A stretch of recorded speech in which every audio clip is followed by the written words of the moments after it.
Tole pa bo en zelo zelen prispevek, ker se ravno vozim v prenovljenem Peugeotu 208, take hude zelene barve. Za mano pa je Anže V Peugeotu 208 take hude zelene barve in za mano je Matej. V prenovljenem 208, ampak a je res zelena, ker pri Peugeotu pravijo, da je rumena. Tako da je važno, kako se reče barvi. Ta prispevek ni namenjen temu, da pokažemo, kako zeleni smo pri volanu, ampak da je prenovljeni Peugeot 208 lahko električen z opremo GT in to novim sklopom, torej močnejšim motorjem 115 kW moči in večjo baterijo, ki ima 54 kWh. Anže ima... Sej bom jaz povedal. No, tudi jaz imam elektromotor, ampak ta tukaj ima samo 21 kW, ker je moj 208 v bistvu blagi hibrid in elektromotor samo pomaga malo z navorom, sicer pa glavnino moči dostavi 1,2-litrski turbobencinski motor s 100 kW moči oziroma 136 konjički, no skupna sistemska moč pa je v bistvu še nekoliko večja. In tudi jaz imam opremo GT, torej ta najhujšo, ker Matej zadaj ima pa... Pa dobro, no, bom sam. No, jaz sem cenovno veliko bolj ugoden 208, ker je tam spredi samo bencinski motor s 75 kW moči, menjalnik je ročni in oprema je Allure, torej ena manj kot GT. Ampak najbrž vidite, da na hitro vsi avti izgledajo enako.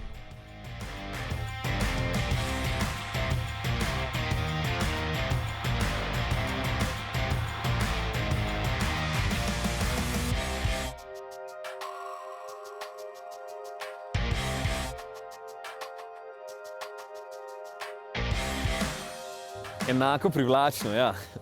208 je še vedno zelo vpadljiv mali avto z veliko možnostmi izbire. Ampak so jo vseeno poenostavili. Recimo, zdaj so na voljo samo 3 paketi opreme, da ne boste v salonu zmedeni in 2 uri iskali ta prave zase. Seveda boste še kakšen dodatek vedno lahko dodali, ampak filozofija je, da so stvari simple, da s prodajalcem takoj najdete opremo, ki je najbolj blizu vašim željam, pri motorjih pa ste načeloma lahko precej izbirčni. Samo pri osnovni opremi niso na voljo vsi motori, pri takšnem GT pa so in avto s temi dodatki res dobro izgleda.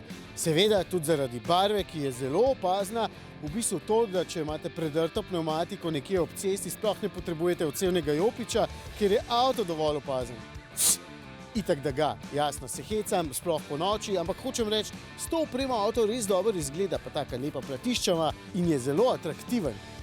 Kar pa ne pomeni, da je z oprema Allure ful beden, je treba imeti kar dobre oči, da boste hitro opazili razlike. Dobro, zdaj, ko so vsi 3 avti skupaj, je to lažji, ampak tudi ta dobro izgleda. Znotraj pa nima 3D merilnikov, tukaj so običajni, opreme ni mal, vsem pa bi imel še prostoročno odklepanje, torej pametni ključ, pa kamero zadaj in polne let luči, tako kot jih imata tudi te dva.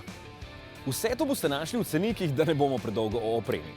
Ker pa imamo 3 naenkrat, bo veliko bolj zanimivo, da naredimo en znanstveni test in ugotovimo, kateri motor je najboljši za vas. Gremo! Če ste malo bolj na knap s financami, kar pozabite na moj ali pa Iztokov avtomobil. Njegov po odšteti subvenciji še vedno stane dobrih 28 jurjev, moj je malo manj kot 25 jurjev, medtem ko je Matejo samo 18.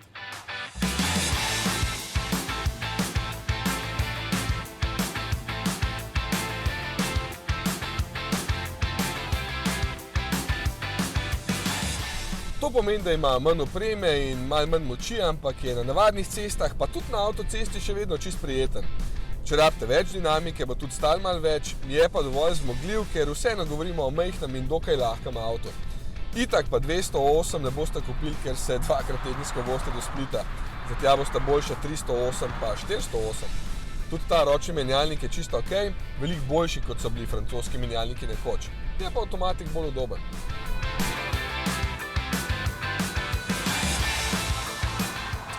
V bistvu robotiziran 6-stopenjski menjalnik, ta je zdaj v 208 in ne več 8-stopenjski samodejni.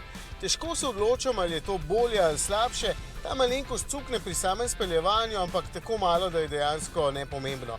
Med samo vožnjo pa je super, nimam pripomb in tudi moči je dovolj, toliko dejansko, da boste navdušeni tudi bolj dinamični vozniki. Predvsem pa se elektronavor čuti točno takrat, ko ga najbolj potrebujem, torej pri speljevanju. Ne bom rekel, da neslišno dostavi svojo moč, ker elektromotor med vožnjo kar žvižga. Sem 2 dni gledal na okrog, ki je me dohiteva vozilo s sireno, pa ga ni bilo, ker je v bistvu to elektromotor. No, baterija ima 0,89 kWh, kar pomeni, da na elektriko prav daleč ne boste prišli, nekaj malega pa lahko, najbrž kakšen kilometer ali pa dva, ampak celoten sistem deluje dovolj učinkovito, da je na koncu lahko 50% časa vožnje v mestu, recimo samo na elektriko. Sistem fajn rekuperira energijo in tudi baterija se hitro napolni. Navor v hipu je še bolj občuten tu pri električnem E208. Tukaj imam tudi novejši pogonski sklop. Se mi zdi pomembno povedati, ker prenovljeni 208 lahko izberete tudi s prejšnjim elektromotorjem in manjšo baterijo. Okoli 2 jurja je tisti cenejši, ampak se mi tale zdi toliko boljši, da ga moram enostavno priporočiti. Je doseg ob skoraj enako veliki bateriji boljši, ker je sistem tudi bolj zoptimiziran.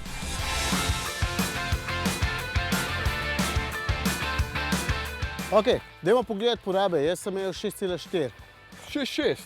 No, boljši. Ja, sploh ni toliko razlike. Ja, ampak imam jaz ful močnejši avto. Dobro, že, ampak na koncu ti splača hibrid res pa za mesto, tako kot ponovadi. To pa, ja. To vedno rečemo. Veš, kaj mi je pa zanimivo?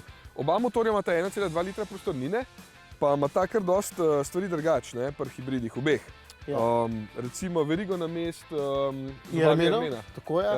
Ja. V bistvu je 65% vseh sestavnih delov tega motorja drugačnih kot pa tukaj. To ni tako malo, ne? To je veliko. Dost bolj sodoben bi rekel, ampak vse me bolj zanima, kako je pri tebi bilo. 16,3 kWh poraba. Pogon je bistveno boljši, kot je bil prej. Okay. Slabih 100 km smo prevozili, 31% baterije sem porabil, prej je bil bolj požrešen, kot je zdaj. Ja. Še vedno pa ni za šparati avto, ker že v osnovi ni ugoden. Je pa ko ga enkrat imaš ugodna vožnja, tudi udobna, pa prijetna, pa v mestu fajn pride do izraza, ker je pač elektrika, je tih, ne smrdi, hiter, pač vse štima. Ja, ampak do Splita pa mi da prijeva prej. Dobro, to smo že prej ugotovili, da Peugeot 208 ni avto za pogosto v Split holi. Dobro, no. Šef je rekel, da dajmo zaključiti, pa zamenjati avta. A bomo mi da zamenjali? Ja, bomo mi da. Ja, da bomo pa lahko zaključili, ne, s temi stvarmi. Kam gremo pa jesti? Nekam bliz, ne, da ne boš ti ob bateriji. Jaz sem 61%, halo. To on do Maribora še skoraj pride. Tist ne.